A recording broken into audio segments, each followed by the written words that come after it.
Meet the press. Good morning, Chuck. Thanks for having me on. The president also tweeted a few other things this morning, specifically about the intel community. I want to start off by getting you to respond to these. He tweeted, Putin and I discussed forming an impenetrable cybersecurity unit so that election hacking and many other negative things will be guarded and safe. Questions were asked about why the CIA and FBI had to ask the DNC 13 times for their server and were rejected. Still don't have it. Fake news said 17 intel agencies when actually 4 had to apologize. Why did Obama do nothing when he had info before the election? All right, there's a lot to unpack in here, but let's start with, do you interpret this as President Trump taking the word of Vladimir Putin over the word of the America's intelligence community?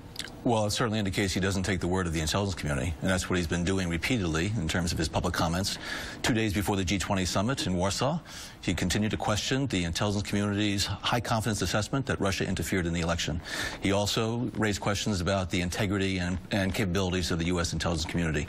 And so, therefore, I seriously question whether or not Mr. Putin heard from Mr. Trump what he needed to about the assault on our democratic institutions of the election. You seemed particularly upset about him questioning the intelligence community on foreign soil. What's wrong? He brought up the Iraq WMD issue. What's wrong with him expressing public skepticism? Well, first of all, it shows that I don't think he demonstrates good negotiating skills when it comes to Mr. Putin.